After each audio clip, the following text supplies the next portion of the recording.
Hello! Welcome back to my channel. ఈ వీడియోలో 'the Hindu' news పేపర్‌లోని ఒక ఇంపార్టెంట్ న్యూస్ టాపిక్ ద్వారా కొన్ని ఇంట్రెస్టింగ్ వర్డ్స్, అలాగే కొంతవరకు మనకి యూజ్ అయ్యే గ్రామర్‌ని కూడా డిస్కస్ చేద్దాం. సో, వీటి మీనింగ్స్ తెలుసుకుంటే సరిపోదు. మనం రియల్ లైఫ్‌లో ఈ వర్డ్స్‌ని ఎలా ఉపయోగించుకోవాలి, ఈ గ్రామర్ మనకు ఎలా ఉపయోగపడుతుందో కూడా నేను మీకు కొన్ని ఎగ్జాంపుల్స్ అనేది ఇస్తాను. కాబట్టి చివరి వరకు వీడియోని చూడండి. ఈ వీడియోని మీరు లైక్ చేయడం ద్వారా ఇది చాలా మందికి రీచ్ అవుతుంది. సో, లైక్ చేయడం మర్చిపోకండి. సో, ఖచ్చితంగా లైక్ చేయండి. Now let's get into the topic. Headline చూస్తే air of celebration as schools reopen across Telangana. Air of celebration. Air of celebration అంటే ఏంటి? Air of celebration as schools reopen across Telangana. ఇక్కడేంటంటే మనం జనరల్‌గా చెప్తుంటాం కదా! పండగ వాతావరణం నెలకొంది, సందడి వాతావరణం నెలకొంది అని. అలా చెప్పడానికి మనం ఈ ఫ్రేజ్‌ని ఉపయోగించొచ్చు. ఏంటి ఆ ఫ్రేజ్ అంటే air of celebration. As schools అంటే ఇక్కడ ఈ వాతావరణం నెలకొంది అని. ఎయిర్ ఆఫ్ సెలబ్రేషన్ యాస్ ఎందుకంటే కారణం చెప్పడానికి as schools reopen. Schools reopen across Telangana వ్యాప్తంగా స్కూల్స్ రీఓపెన్ అయినందున ఇక్కడ పండగ వాతావరణం అనేది నెలకొంది. Air of celebration. సో, ఇది మన రియల్ లైఫ్‌లో గూడా మనం ఉపయోగించే సందర్భాలు చాలా వస్తుంటాయి. ఇప్పుడు మనం డీటెయిల్స్‌లోకెళ్దాం. Schools in the state reopened for the fresh academic year on Wednesday after a 48-day summer vacation with teachers, parents and leaders bringing an air of celebration to the event. So, చూడండి ఇక్కడ మనం example ఇక్కడ just ఒక ఫ్రేజ్‌ని చూసాం. కానీ దాన్ని ఎలా వాడాలో ఇక్కడ మనకు తెలుస్తూ ఉంది. స్కూల్స్ ఇన్ ద స్టేట్ అంటే స్టేట్‌లో స్కూల్స్ రీఓపెన్ అయ్యి ఏ సంవత్సరానికనంటే for fresh academic year. So, fresh academic year on Wednesday. దీన్ని మనం వెడ్నెస్‌డే అనకూడదు. వెన్స్‌డే అనాలి. డి అనేది పలకూడదనమాట. After 48 day summer vacation. So, ఈ సమ్మర్ వెకేషన్ తర్వాత with teachers, parents and leaders వీళ్ళందరితో నిండిపోయి సో, పండగ వాతావరణాన్ని తీసుకొచ్చారు. ఈ రీఓపెనింగ్ సిట్యుయేషన్ అనేది ఏమైందంటే వీళ్ళందరూ ఉండడం వల్ల బ్రింగింగ్ సో, స్కూల్స్ ఎలా ఓపెన్ అయ్యాయంటే bringing an air of celebration in the event.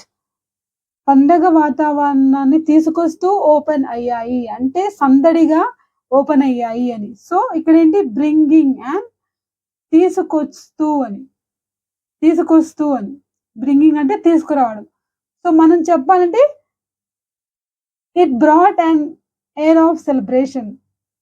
This event A event అంటే స్కూల్స్ రీఓపెనింగ్ ఈవెంట్ అనేది ఒక it brought an air of celebration. పండగ వాతావరణాన్ని తీసుకొచ్చింది. ఇప్పుడు మనం ఎగ్జాంపుల్ చెప్పాలనుకోండి, ఓన్‌గా ఒక ఫేమస్ సెలబ్రిటీ మా ఏరియాకి వచ్చాడు. కాబట్టి మా ఏరియాలో పండగ వాతావరణం నెలకొంది. లేదు మా ఇంటికి చాలా రోజుల తర్వాత మా గ్రాండ్ పేరెంట్స్ వచ్చారు. పండగ వాతావరణం నెలకొంది. ఇలా చెప్పేటప్పుడు మనం చెప్పొచ్చనమాట. ఎగ్జాంపుల్‌కి my grand parents visit brought an air of celebration. మా ఇంటి వద్ద ఒక పండగ వాతావరణాన్ని తీసుకొచ్చాయి. మా గ్రాండ్ పేరెంట్స్ విజిట్. ఓకే. కాబట్టి ఇలా మనం చెప్పుకోవచ్చు.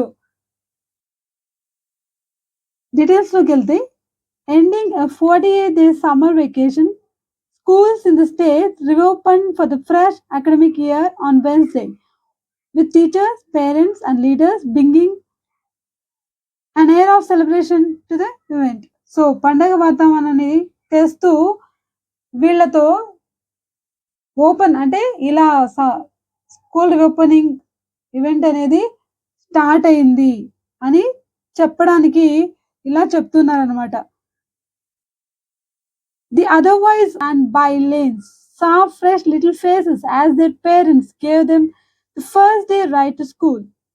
Residential colonies too turned busy by 7 a.m. as medium and full size school buses honked and did the pickups.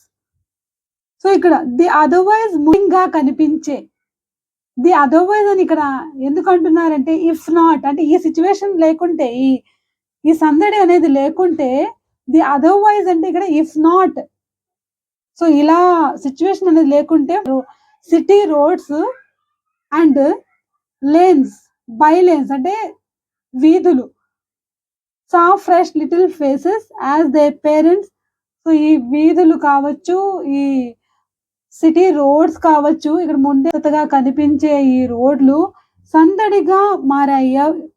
ఎలా అంటే ఫ్రెష్ లిటిల్ ఫేసెస్ అంటే చిన్న పిల్లల ఫ్రెష్ ఫేసెస్ ని చూసాయి అంటే ఇంట్రెస్టింగ్ గా మారాయి అని. As they parents gave them first their ride to school ఎందుకంటే మొట్టమొదటి రోజు వాళ్ళ పిల్లలకి రైడ్ అనేది ఇచ్చారు అంటే వాళ్ళు స్కూల్ దగ్గర దింపడం ఈ తీసుకురావడం అనే ఒక అకేషన్‌తో ఈ రోడ్లు అనేవి కూడా చాలా కాంతివంతంగా మారాయి అనే అర్థంతో చెప్తున్నారనమాట. Residential colonies to turn busy. Turn అంటే మారాయి, బిజీగా మారాయి అని. ఈ కాలనీస్ కూడా బిజీగా మారాయి. టర్న్డ్ బిజీ అంటే బిజీగా మారాయి. బై 7 AM 7కే 7:30కే బిజీగా మారాయి. ఎందుకు అంటే as medium and full size school buses. Medium size మరియు ఫుల్ సైజ్ బసెస్ ఏవైతే ఉన్నాయో స్కూల్ బస్ హాంక్డ్ అంటే హార్న్ కొట్టడం అన్నమాట. గట్టిగా సడన్ సౌండ్ చేయడం, హార్న్ మ్రోగించడం. సో అలా హాంక్ చేశాయి అండ్ డిడ్ ద పికప్స్ అంటే తీసుకోవడం అంటే తీసుకెళ్లడం, దింపడం ఇటువంటి వాటితో బిజీగా సందడిగా మారాయి అని చెప్పడానికి ఇక్కడ ఇలా చెప్తున్నారు.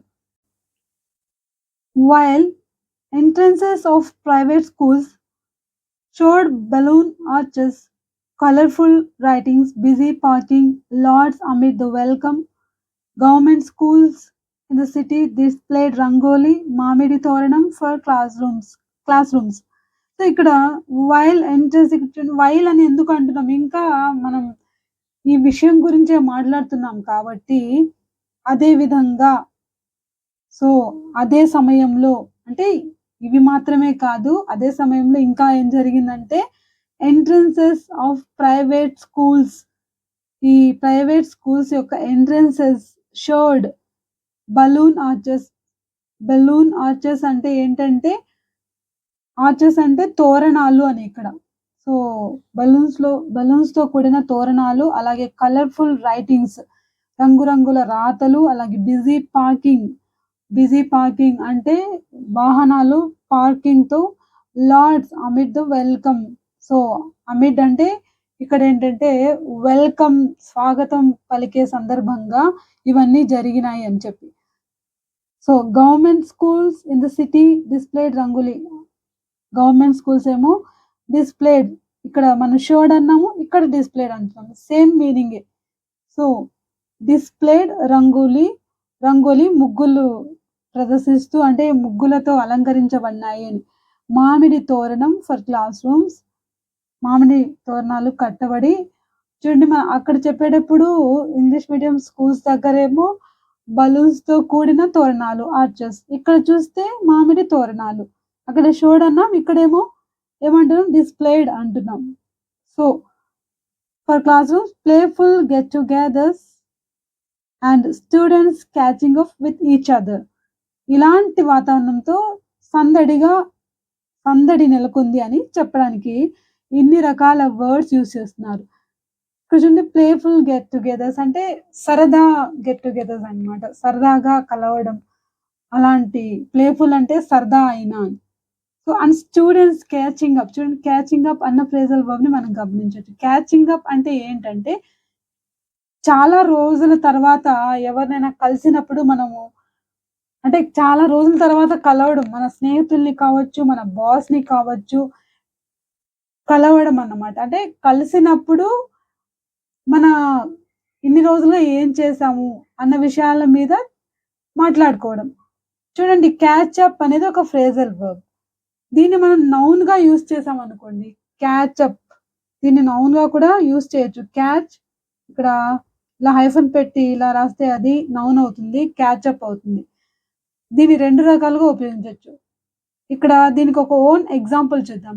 Yesterday I caught up with my old friend లేకపోతే మై చైల్డ్‌హుడ్ ఫ్రెండ్ ఇలా చెప్పుకోవచ్చు. నేను నిన్న మా చిన్ననాటి స్నేహితునితో కలిసాను. అంటే చాలా రోజుల తర్వాత కలిసామనుకోండి. దాన్నేమంటామంటే కాట్ అప్ లేకపోతే అంటే క్యాచ్ అన్న వర్డ్‌కి పాస్ట్ టెన్స్ చెప్తున్నా. నిన్నటి గురించి చెప్తున్నా కాబట్టి కాట్ అప్ అంటున్నా అన్నమాట.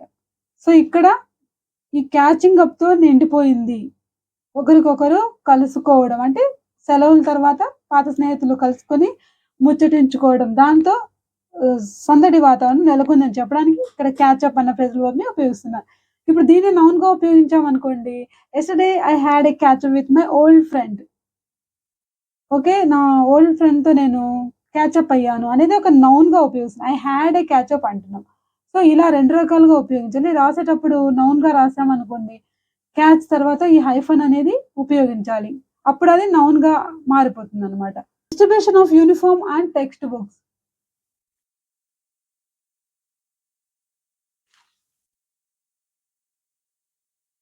Distribution of uniform and text books. Distribution అంటే ఏంటి? పంచడం. డిస్ట్రిబ్యూట్ అనేది ఒక వర్బ్ అయితే డిస్ట్రిబ్యూషన్ అనేది ఒక noun. So, distribution of what? Uniform and text books. పంచిపెట్టడం అనేది అంటే దానికి సంబంధించిన సమాచారం. So, it is for the first time in the history of Telangana that school uniforms and textbooks have been distributed to students of government schools on the very first day of reopening of schools, said Deputy Chief Minister Malu Bhatti Vikramarka. So, ఈయన ఏమంటున్నారంటే it is for the first time. ఇది మొట్టమొదటిసారి. It is for the first time. ఏది మొట్టమొదటిసారి అంటే తెలంగాణ హిస్టరీలో మొట్టమొదటిసారి జరిగిందంట. ఏంటది? దట్ అదేంటంటే school uniform and text books. Uniform అలాగే టెక్స్ట్ బుక్స్ అనేవి have been distributed. Have been. Have been అంటే పంచబడ్డాయి. అంటే పంచారు అని. సో, ఇక్కడ ప్యాసివ్ స్ట్రక్చర్‌లో మనం చూస్తున్నాం. Have been distributed. ఏం పంచబడ్డాయి? Text books, uniforms. ఇవి ప్లూరల్ కాబట్టి బహువచనం కాబట్టి హావ్ బీన్ అంటున్నాం. అలా కాకుండా సింగులర్ ఉండుంటే హాస్ బీన్ అంటాం. సో, ఇక్కడ uniforms and text books have been distributed. అలా కాకుండా యూనిఫార్మ్ లేకపోతే టెక్స్ట్ బుక్ అన్నామనుకోండి. అప్పుడు text book has been distributed అని అంటాం. కానీ ఇక్కడ ప్లూరల్ నంబర్ కాబట్టి హావ్ బీన్ డిస్ట్రిబ్యూటెడ్ పంచబడ్డాయి to students of government schools on the very first day of reopening of schools. So, ఇలా జరగడం ఇది మొట్టమొదటిసారి అంట. అంటే ఫస్ట్ రోజే రీఓపెనింగ్ రోజే ఇచ్చేయడం అనేది జరగడం అనేది మొట్టమొదటిసారి అని మల్లు